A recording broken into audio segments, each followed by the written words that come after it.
হজরত দাউদ আলাইহিসসালামের মৃত্যুর পর সুযোগ্য পুত্র সুলাইমান তার স্থলাভিষিক্ত হন।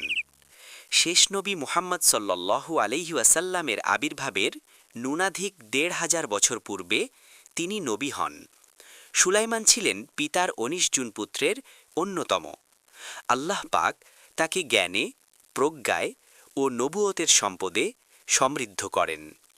এছাড়াও তাকে এমন কিছু নেয়ামত দান করেন যা অন্য কোনো নবীকে দান করেননি। ইমাম বাগাভী ইতিহাসবিদগণের বরাতে বলেন, সুলাইমান আলাইহিসসালামের মোট বয়স হয়েছিল ৫৩ বছর। ১৩ বছর বয়সে রাজকার্য হাতে নেন এবং শাসনের চতুর্থ বছরে বাইতুল মুকাদ্দাসের নির্মাণ কাজ শুরু করেন। তিনি ৪০ বছরকাল রাজত্ব করেন। মাঝারি, কুরতুবী। তবে তিনি কত বছর বয়সে নবী হয়েছিলেন সে বিষয়ে কিছু জানা যায় না। শাম ও ইরাক অঞ্চলে পিতার রেখে যাওয়া রাজ্যের তিনি বাদশাহ ছিলেন। তার রাজ্য তৎকালীন বিশ্বের সবচেয়ে সুখী ও শক্তিশালী রাজ্য ছিল। কুরআনে তার সম্পর্কে ৭টি সূরায় ৫১টি আয়াতে বর্ণিত হয়েছে। আমরা সেগুলোকে একত্রিত করে কাহিনীরূপে পেশ করার চেষ্টা করব ইনশাআল্লাহ।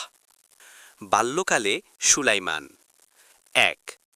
আল্লাহ পাক সুলাইমানকে তার বাল্যকালেই গভীর প্রজ্ঞা ও দূরদৃষ্টি দান করেছিলেন।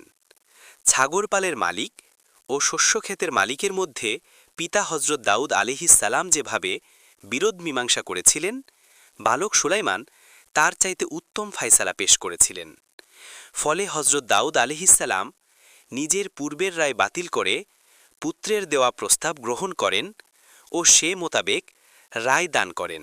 উক্ত ঘটনার প্রতি ইঙ্গিত করে আল্লাহ বলেন, ওয়া দাউদ ওয়া সুলাইমানা ইয ইয়াহকুমানি ফিল হারসি ইয নাফাশাত ফীহি গনামুল কওমি ওয়া কুন্না লিহুকমিহিম শাহিদিন।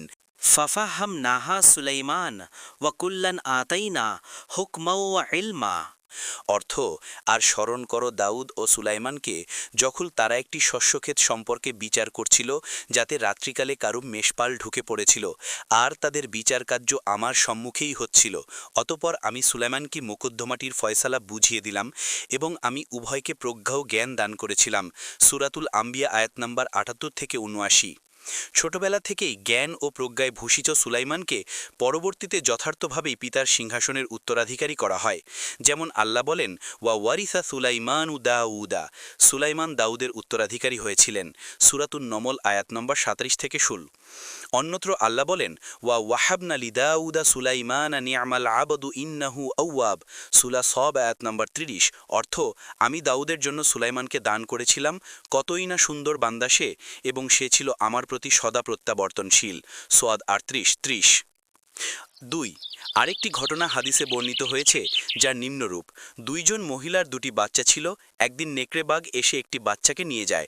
তখন প্রত্যেকে বলল যে, তোমার বাচ্চা নিয়ে গেছে, যেটি আছে ওটি আমার বাচ্চা। বিষয়টি ফায়সালার জন্য ২ মহিলা খলিফা দাউদের কাছে এলো। তিনি বয়োজ্যেষ্ঠ মহিলার পক্ষে রায় দিলেন। তখন তারা বেরিয়ে সুলাইমানের কাছে এলো এবং সব কথা খুলে বলল।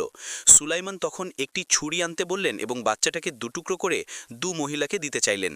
তখন কনিষ্ঠ মহিলাটি বলল, ইয়ারহামুকাল্লাহ, আল্লাহ আপনাকে অনুগ্রহ করুন।